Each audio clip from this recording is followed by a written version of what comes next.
ፓርላማው ዛሬ በቁጣ መወሰኑ ኢትዮጵያ አሸንፋ ወደ ከፍታ ትወጣለች፣ ኢትዮጵያን ከብቤ መተንፈሻ እያሳጣኋት ነው። ትዝብትን በተረክ ይህ በሀቅና ሳቅ ሚዲያ የሚቀርብላችሁ ሳምንታዊ ዝግጅት ነው። ትዝብትን በተረክ ገጠመኞች ይነበቡበታል፣ ትዝብት ይተረክበታል፣ አስተማሪ ጉዳዮች ተዋስተው ይቀርብበታል። ትዝብትን በተረክ በሀቅና ሳቅ ሚዲያ ብቻ። የሶማሌላንድ እውቅና ማግኘትና የኢትዮጵያ ተስፋ። እስራኤል ለሶማሌላንድ የሰጠችው የሉዓላዊ ሀገርነት እውቅና በቀጠናው ምን ያስከትላል? ለኢትዮጵያስ ምን ተስፋ ይዞ መጥቷል? ሂደቱ የኢትዮጵያን ጥቅም ያስከብር ዘንድ የኢትዮጵያ መንግስት ምን ተግባራትን ማከናወን ይገባዋል? የእስራኤልን እውቅና የመስጠት እርምጃ የተለያዩ ሀገራትና ዓለም አቀፍ ተቋማት ተቃውመውታል። ለምን? ተቃውሞ እውቅናውን እና የሶማሌላንድን ሀገርነት ይቀለብሰዋል ወይስ ምንም ትርጉም አይኖረውም? እንመለከተዋለን።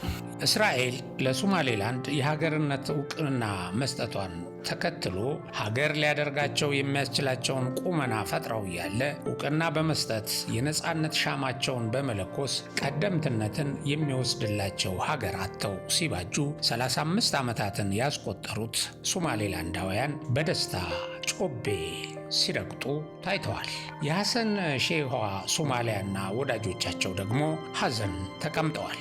በተለይም ኢትዮጵያን ከብቤ መተንፈሻ እያሳጣኋት ነው ብላ ስትቦርቅ የቆየችው ሴረኛዋ ግብፅ ሐሰን ሼህን ለማላቀስ የቀደማት የለም። የሶማሌላንድን ሀገር መሆን በየዓመቱ ከወደብ ኪራይ ረብጣ ዶላር የምትዝቅበትን ዕድል የሚያጠብባት የግብፅ የሴራ አጋር ጅቡቲም የሶማሌላንዶችንና የኢትዮጵያን ተስፋ ያጨልምልኛል ያለችውን ተቃውሞ ለማሰማት ተሯሩጣ ከፊት ከተሰለፉት ሀገራት አንዷ የሆነች ሚጢጢ ሀገር ነች። ራሷም በአንድ ወቅት ከሌላ ሀገር ተገንጥላና ከሞግዚት አስተዳደር ነፃ ወጥታ የቆመች ሀገር መሆኗን ዘንግታ የሶማሊያ የመጨረሻው ትንፋሽና ሩጫ በየአካባቢው እየተስተዋለ ይገኛል። እስራኤል ለሶማሌላንድ የሉዓላዊነት ሀገር እውቅና መስጠቷን ተከትሎ የቀጠናው ፖለቲካ መካረሩ ቀጥሏል። የሶማሊያ ፕሬዝዳንት ሐሰን ሼክ መሐመድ የምስራቅ አፍሪካ መሪዎችን ድጋፍ ለማሰባሰብ ዲፕሎማሲያዊ ዘመቻቸውን አጧጡፈዋል።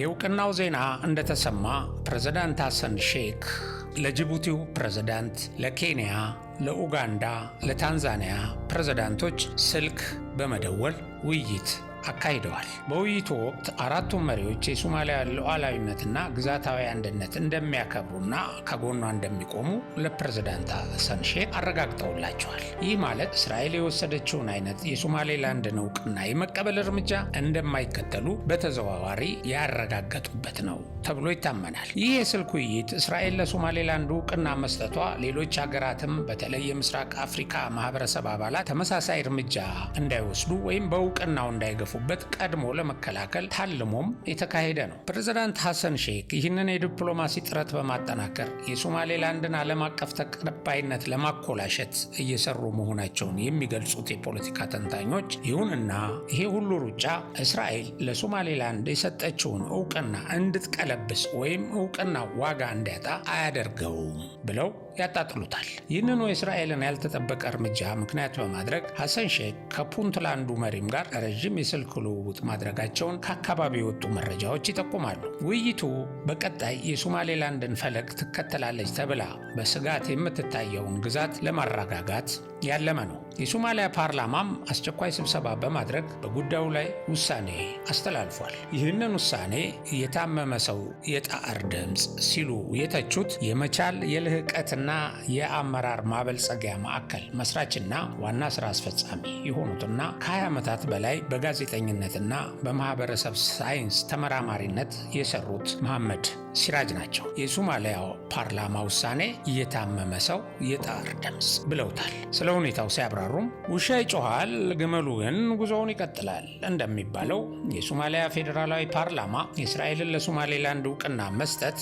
ውድቅና ዋጋ የሌለው በማለት በአንድ ድምፅ ማሳለፉ በቀጠናው እየመጣ ያለውን ታሪካዊ ለውጥ ለማስቆም የሚደረግ የመጨረሻ እስትንፋስ ሆኖ ተመዝግበዋል። የሞቃዲሾ ፓርላማ ውሳኔ በተግባር ከመሬት ጋር የማይገናኝ መሆኑን ለማወቅ አንድ ሀቅ እንመልከት ይላሉ ጸሐፊው። ሞቃዲሾ ላለፉት 30 ዓመታት በሶማሌላንድ መሬት ላይ አንዲትም ፖሊስ የማሰማራት፣ ታክስ የመሰብሰብ ወይም ሕግ የማስከበር አቅም አልነበራትም። በቁጥጥር ስር በሌለ መሬት ላይ ሕግ አውጥቻለሁ ማለት ቤቱ የሌለውን ሰው መስኮቱን ዝጋው ብሎ እንደማዘዝ ይቆጠራል። ሞቃዲሾ የግብፅን የከበባ ፖሊሲ ተገን በማድረግ ኢትዮጵያንና ሶማሌላንድን በሕግና በዲፕሎማሲ ለመቆለፍ ሞክራ ነበር። ይሁን እንጂ የእስራኤል እውቅና መስጠት ይህንን የሞቃዲሾን ብቸኛ የግዛት አንድነት ትርክት አመድ አድርጎታል። ፓርላማው ዛሬ በቁጣ መወሰኑ ከቁጥጥራቸው ውጭ የሆነውን የጂኦ ፖለቲካ ማዕበል ለመቋቋም የሚያስችል ሌላ መሳሪያ ስለሌላቸው ብቻ ነው ያስብላል። ይህ የዛሬ ፓርላማ ውሎ ውሳኔ ለኢትዮጵያና ለሶማሌላንድ የሚኖረው ትርጉም የሞቃዲሾ ውሳኔ ለሀርጌሳ የዲፕሎማሲ ጉዞ በረከት እንጂ ቁጣ አይደለም። ሶማሊያ በጮኸች ቁጥር ዓለም አቀፉ ማህበረሰብ የሶማሌላንድን ሉዓላዊነትና የሞቃዲሾን አቅም አልባነት ይበልጥ እንዲረዳ እያደረገው ነው። ኢትዮጵያ ከሶማሌላንድ ጋር የጀመረችው ስምምነት ወይም ኤምኦዩ ዛሬ እንደ እስራኤል ባሉ ሀያላን ሀገራት እውቅና መታጀቡ የሞቃዲሾን ወረቀት ላይ የሰፈረ ዛቻ ዋጋ ቢስ ያደርገዋል። 130 ሚሊዮን ሕዝብ ያላት ኢትዮጵያ የባህር በር ፍላጎቷን በዲፕሎማሲያዊ ብልህነት እያረጋገጠች ባለችበት በዚህ ወቅት በጎረቤት ሀገር የሚሰማ የፓርላማ ጫጫታ የታሪክን ሰረገላ ሊያቆመው አይችልም። በጥቅሉ የፓርላማው የወረቀት ግንብ የጂኦፖለቲካውን ማዕበል አይቋቋምም። ሞቃዲሾ በአየር ላይ የምታውለበልበው ውሳኔ በሀርጌሳ ምድር የሚተከለውን የኢትዮጵያ ባህር ኃይልና የእስራኤልን ኤምባሲ ሊያቆመው አይችልም። ኢትዮጵያ አሁንም ትኩረቷን በተግባራዊ ስራዎች ላይ በማድረግ የቀይ ባህር ባለቤትነቷን በጽናት ማረጋገጥ ይኖርበታል በማለት ምሁሩ ምክረ ሀሳብ በማቅረብ ጽሑፋቸውን ይቋጫሉ። እንቀጥል። የእስራኤል እርምጃ ኢትዮጵያ ከሶማሊያ ጋር የተፈራረመችውን የአንካራ ስምምነት ከማፍረሱም በላይ ኢትዮጵያ የአንካራውን ስምምነት በፈጸመችበት ወቅት የሶማሌላንዱን ሜሞራንደም ኦፍ አንደርስታንዲንግ አለመቅደዷን ልብ ማለት ይገባል። ለሶማሌላንድ በእስራኤል የተሰጠው እውቅና የነ ግብፅንና የነ ሻዕቢያን ኢትዮጵያን የመክበብ ሴራ የሚያከሽፍ በመሆኑ ለሀገራቸው ብሔራዊ ጥቅምና ደህንነት የቆሙ ኢትዮጵያውያንን በእጅጉ እያስፈነደቀ ይገኛል። ኢትዮጵያ ጀምራው የማይጠናቀቅ ምንም ነገር እንደማይኖርም ያረጋግጣል። ስምምነቱ በተለያዩ ሀገራትና ዓለም አቀፍ እንዲሁም አገር አቀፍ አፍሪካ ህብረትን ጨምሮ ተቃውሞ ገጥሞታል። የጸጥታው ምክር ቤትም በጉዳዩ ላይ ለመወያየት ለታህሳስ 20 ቀን 2018 ዓመተ ምህረት ስብሰባ ጠርቷል። ምክር ቤቱ እስከ ዛሬ ድረስ በርካታ ስብሰባዎችን አካሂዶ ትርጉም ያላቸውንና ሁኔታዎችን የሚቀይሩ ውሳኔዎችን ካለማሳለፉ አንጻር ሲታይ ይህን ሁኔታም ይቀለብሰዋል ተብሎ አይጠበቅም። ግን አንድ ነገር በቁጭት ማስታወስ ይቻላል። የቀደምት ታሪክ ባለቤቷና ታላቂቷ ሀገር ኢትዮጵያ መሬቷና የባህር በሯ ተቆርሶ ሲወሰድ የተገንጣዋን ኤርትራን አገርነት በማጽደቅ ረገድ ሀገራትም ሆኑ ዓለም አቀፍ ተቋማት ተቃውሞ አላሰሙም ነበር። ለዚያውም ከፍተኛ ቁጥር ያለው ሕዝብ የባህር በሩን ሲነጠቅና ጉሮሮው እንዲዘጋ ሲደረግ አሁን ለ35 ዓመታት በነፃነት ቆማ በርካታ ሀገር ሊያደርጋት የሚያስችልን ሂደት ያሟላችን ሶማሌላንድን ከጉዞዋ ለመክታትና የሕዝቧን ደስታ ለማጨለም የባህር በር አልባዋንና በጠላቶቿ ሴራ የተከበበችው ኢትዮጵያን ተስፋ ለማጨለም ዓለም ለምን ተሯሯጠ ብለን እንድንጠይቅ ያደርገናል። እናም ኢትዮጵያ የተደቀነባትን አደጋ ለመከላከል ከከበባ ለመውጣት ራሷ በርትታ ሰርታ ራሷን ከማዳን ውጪ ሚዛናዊ ካልሆነው ዓለም ፍትህን በመጠበቅ ጠላቶቿ ሸምቀቁ እስኪያጠብቁባት መጠበቅ አይኖርባትም። ጠላቶቻችንና ተባባሪዎቻቸውም ሌላው ቤት የለኮሱት እሳት እነሱም ቤት ሊነድ እንደሚችል ከልምድ ሊገነዘቡ ይገባል። ኤርትራ ወደ አገርነት እንድትሄድ ግብፅ፣ ሶማሊያ፣ ሱዳንና ጥቂት የአረብ ሀገራት ሲረባረቡ የቀድሞው የኢትዮጵያ መሪ ኮሎኔል መንግስቱ ኃይለማርያም የኢትዮጵያ ጦስ ለጎረቤት ሀገራት ጦስ ይሆናል፣ እጃቸውን ሰብስቡ ብለው በአደባባይ ተናግረው ነበር። ይሁንና ይህንን ንግግራቸውን የተሸናፊ መሪ ማስፈራሪያ አድርገው ሲሳለቁበት ነበር ጠላቶቻችንና ተባባሪዎቻቸው። ቀጥሎ ራሳቸው መንግስቱ ኃይለማርያም ባደረጉት እገዛ ጭምር የሀገራቸውን ሰላም ለማስከበርና ለሀገራቸው ስጋት የሆኑ ጠላቶቻቸውን ለማንበርከክ በወሰዱት እርምጃ በእሳቸው የስልጣን ዘመን ማብቂያ አካባቢ ሶማሊያ ፈራርሳ መንግስት የለሽ ሆናለች። የምስራቁ ጎማ በደንብ ተነፈሰ፣ የምዕራቡ ጎማ ይቀራል ተብሎ ነበር። በዛ ጊዜ ከትንሽ ዓመት መንገራገጭ በኋላ የሱዳንን ትልቅነትና መወራጨት ለማሽመድመድ በተሰራው ስራ በደቡብ ሱዳን አማጽያን በነ ጆን ጋራንግ መሪነት የተቀጣጠለውና ኢትዮጵያ ከፍተኛ እገዛ ታደርግለት የነበረው ቡድን ደቡብ ሱዳንን የሚገነጥልበት ሁኔታ ተመቻቸ። እነ መለስ ዜናዊ ስልጣን ላይ ቁጭ ብለው በመሳሪያ፣ በሎጂስቲክ፣ በመንቀሳቀሻ ወታደራዊ መሬት በመስጠት ሲያግዟቸው የነበሩ ሱዳንን ክደው ለደቡብ ሱዳን ድጋፍ በመስጠት ኢትዮጵያን እንደበታተኗት ሁሉ ደቡብ ሱዳናውያንም ለሁለት ተከፈሉ። ለሁለት መከፈልም ብቻ ሳይሆን ደቡብ ሱዳንም ሆነች ሱዳን ሰላም አጥተው በአሁኑ ሰዓት በከፍተኛ ደረጃ ህዝቦቻቸው ለስደትና ለመፈናቀል፣ ለሞት እየተዳረጉ ነው። እርግጥ ነው በሌላ ሀገር ላይ በማንም ህዝብ ላይ የሚደርስ ስቃይና መከራ የሚበረታታ ባይሆንም ሁል ጊዜም ሌላውን አገር አቃጥዬ እኔ በሰላም እኖራለሁ ማለት እንደማይቻል ማሰብና መማር ያስፈልጋል ለማለት ነው። አሁንም ኢትዮጵያ ላይ ጫና ለመፍጠር በከበባ ለማፈን ጥረት የሚያደርጉ ጠላቶቿ ከዚህ የቀደሙ ጠላቶቿ ላይ ከደረሰው መከራና ስቃይ ሊማሩ ይገባል። ሶማሌላንድ የተባለች ሀገር እንደ ሀገር ለመቆም የሚያስችሏትን በርካታ መመዘኛዎች ካሟለች ቆይታለች።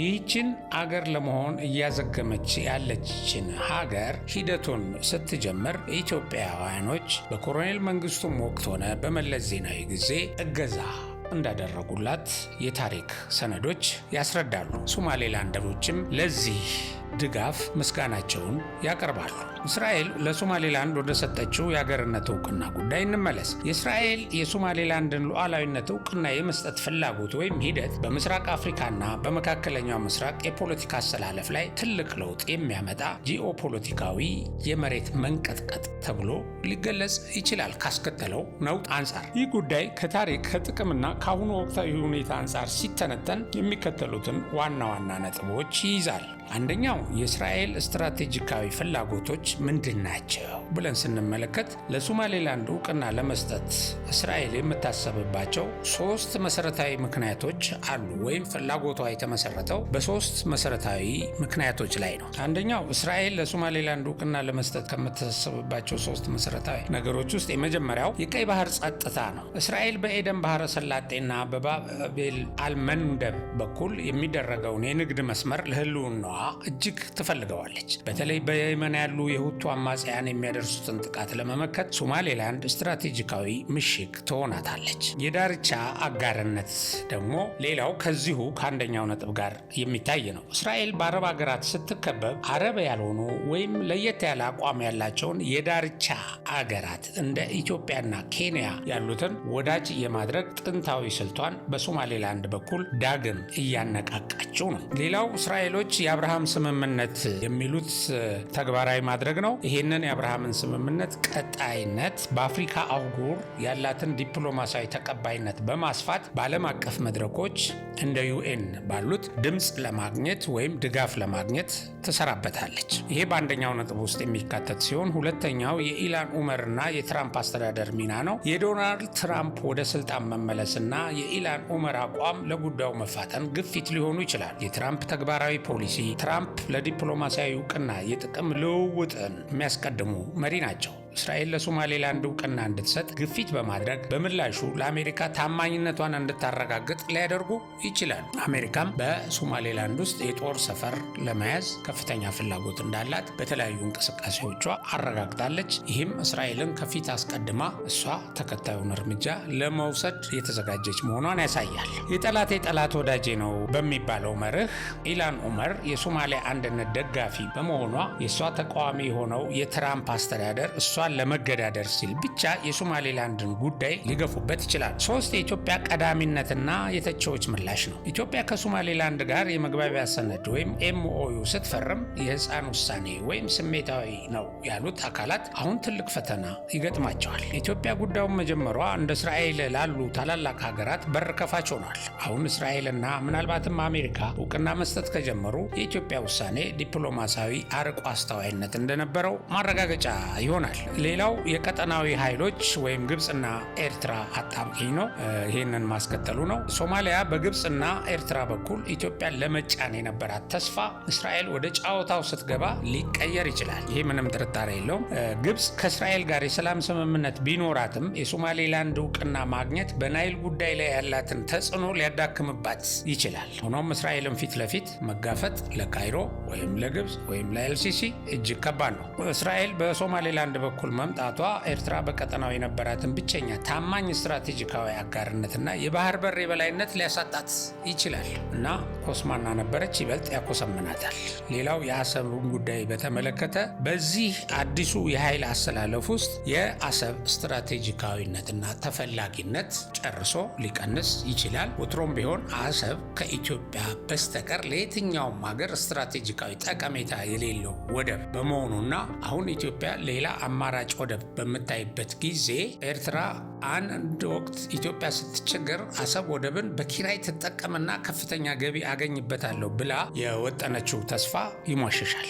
ኢትዮጵያ በሶማሌላንድ በኩል የባህር በር ማግኘት በኤርትራና በአሰብ ወደብ ላይ የሚኖረው ተጽዕኖ ከፍተኛ ነው። ኢትዮጵያ ሶማሌላንድ ላይ የባህር ኃይል ቤዝ ብትመሰርት ታሪካዊ ወደቧን አሰብ ለማስመለስ ከእግረኛና የአየር ኃይል ጠንካራ ቁመናዋ በተጨማሪ የአየር ኃይሏን ለዚህ ጉዳይ ልትጠቀምበት የመቻል ዕድሏ ሰፊ ይሆናል እና የአሰብ ስትራቴጂካዊ ፋይዳ አንደኛ ይዳከማል። ኤርትራ አሰብን እንደ ፖለቲካዊ ቁማር ትጠቀምበት የነበረው ኢትዮጵያ በሶማሌላንድ በኩል አማራጭ ካገኘች በኤርትራ ያላት ጥገኝነት ስለሚቀንስ ወይም ኤርትራ ጥገኛ አደርጋታለሁ ብላ ያለመችው ህልም ስለሚመክን አሰብ አገልግሎት የማይሰጥ የሙት ከተማ ሆኖ የመቀጠል እድሉ ሰፊ ነው። ኢትዮጵያ ልታስመልሰው ካልተንቀሳቀሰች ማለት ነው። ለኤርትራ ሙት ባህር ሆኖ የመቀጠል ከዚህ በፊት ሙት ባህር ነበረ። ሌላው የኃይል አሰላለፍ ለውጥ ነው። አሁን በቀይ ባህር ላይ 3 ዋና ዋና ጎራዎች እየተፈጠሩ ነው። ጎራ 1 ኢትዮጵያ፣ ሶማሌላንድ፣ እስራኤል፣ ኤሚሬትስ። እነዚህ የንግድና የጸጥታ ትብብር ሊያደርጉ የሚችሉ ሀገራት ናቸው። ጎራ 2 ኤርትራ፣ ግብፅ፣ ሶማሊያ። ይሄ ኢትዮጵያን የመክበብ ስልታቸው ነው። ግን እነዚህ እንዲሁ በስም የሚጠቀሱ ሀገራት ካልሆኑ በስተቀር ያው መሀላቸው ግብፅን እንደ ምሰሶ ይዞ እዛ ላይ ተንጠልጥለው ከመጓዝ በስተቀር ራሳቸው እንደ ሀገር የሚቆጠሩና ከነዚህ ከሌሎች በቀጠናው እየመጡ ካሉ ኃይሎች አንጻር ታዩ ምንም እንደማለት ነው። ሶማሊያ ፌልድ ስቴት ሆና እንደቀጠለች ነው። አሁን ፑንትላንድ ከሶማሊያ ለመገንጠል እያኮበኮበች፣ ሌሎችም ግዛቶች በዚህ መስመር ላይ የሚገኙ ናቸው እና ሌላው ጎራ እንግዲህ የሁቱ ኢራን መስመር ነው። ሁከትን እንደ መሳሪያ የሚጠቀሙ ናቸው እነዚህ።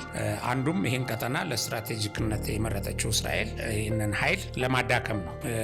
እንግዲህ ይሄ ከትብብርና ከጸጥታ አንጻር የሚታይ ሲሆን ሌላው የዲፕሎማሲ ሁኔታውን ምን ሊያስከትል ይችላል ነው። በዲፕሎማሲ ረገድ ኢትዮጵያ የሶማሌላንድን ስምምነት እንደ ማሳያ በመጠቀም ምናልባትም የሶማሌላንድ ስምምነትን ተግባራዊ ማድረጓን አዘግይታም ይሁን አፍጥና ግን ይሄንን እንደ ቢጫ ካርድ በመጠቀም ኤርትራን በሰላማዊ መንገድ ወደ ድርድር ጠረጴዛ ልታመጣ የምትችልበትን እድል ይፈጥርላታል። ከሶማሌላንድ ጋር ከተሳካልን ከኤርትራ ጋር ለምን አይሆንም የሚል ጫናም ይፈጥራል። ኢትዮጵያ ይህን አማራጭ ካገኘች አሰብን እንደ ብቸኛ የመቁጠሯ ሁኔታ ያከትማል። ሌላው የጅቡቲን ወደብ በብቸኝነት እንድንጠቀም ተገደን ከፍተኛ ገንዘብ የመክፈላችንና በዚህም እጃችንን ጠምዝዘው ለተለያየ ድርድር በተለይም ለግብፅ ፍላጎት ሊያንበረክኩን የሚያደርጉትን ሙከራ ያዳክመዋል፣ በመጨረሻም ያጠፈዋል። እና የእስራኤል እውቅና መስጠት እንግዲህ ሲጠቃለል ማለት ነው። ይሄ የእስራኤል ለሶማሌላንድ እውቅና መስጠት የሶማሌላንድን ጉዳይ ከምስራቅ አፍሪካ የቤት ስራ አውጥቶ የዓለም ጂኦ ፖለቲካ ማጠንጠኛ ያደርገዋል። አሁንም እያደረገው እንደምታዩት አሁን የዓለም ማህበረሰብ በየአቅጣጫው በዚህ ጉዳይ ላይ እየተንጫጫ ነው። በተቃውሞ ወደ 21 ሀገራት የሚሆኑ ድምፃቸውን አሰምተዋል። በድጋፍ የሚያሰሙ ሀገራት ዘግይተዋል። ሁኔታውን እያጠኑት ነው። ግን ይሄ የድጋፍ አቋም ይቀራል ተብሎ አይጠበቅም፣ ይመጣል እና ይሄ ግን በማጆሪቲ በድምፅ የሚወሰንም ነገር አይደለም። በመሰረቱ የተወሰኑ ሀገራት እውቅና ከሰጡ ያንን እውቅና በሌላ ሀገራት ድምፅ መሻር ወይም ማስቀረት አይቻልም። ይሄ የሚሰምር ስለሚሆንና የዓለም ጂኦ ፖለቲካ አሰላለፍ ውስጥ ስለሚገባ ይህ ሁኔታ ኢትዮጵያ የጀመረችው መንገድ በዓለም አቀፍ ደረጃ ተከታዮችን እያገኘ መምጣቱን የሚያሳይ ሲሆን በኤርትራ ላይ ያለውን ጫና በመጨመር የአሰብን ጉዳይ በኢኮኖሚ በላይነት ለመፍታት እድል ይሰጣል። ስለዚህ ይሄ የእስራኤል ለሶማሌላንድ የሰጠችው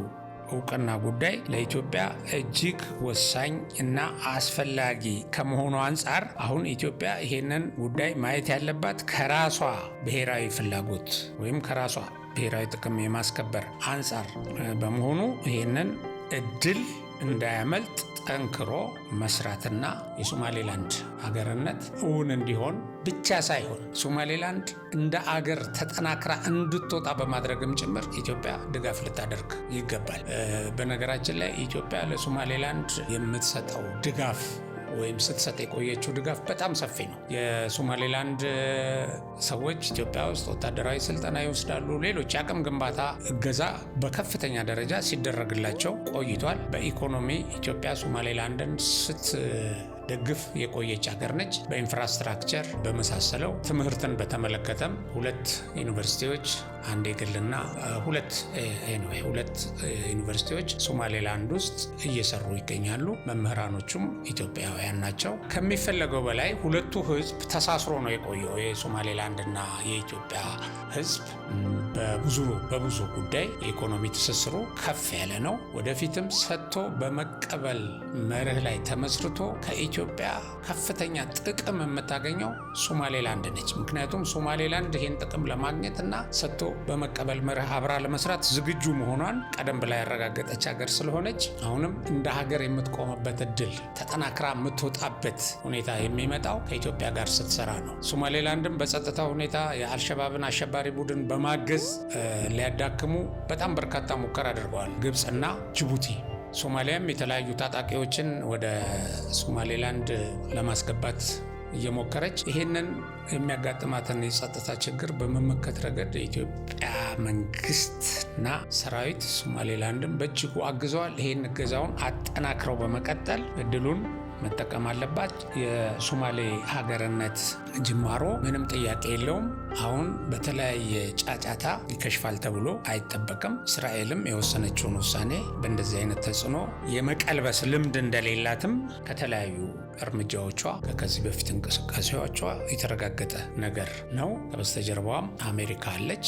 የጸጥታው ምክር ቤት የሚመጡ ተቃውሞዎቹን ድምፅን በድምፅ በመሻር መብት መቀልበስ ወይም ማስቀረት ይቻላል እና ውሳኔው ይቀጥላል። ሶማሌላንድ ሀገር ትሆናለች። ኢትዮጵያም በሶማሌላንድ ሀገርነት ከፊቷ የመጣው ተስፋ እውን ይሆናል። የጠላቶቻችን ከበባ ይከሽፋል። ኢትዮጵያ አሸንፋ ወደ ከፍታ ትወጣለች የሚል ነው የመጨረሻዊ ማጠቃለያ መልእክቴ።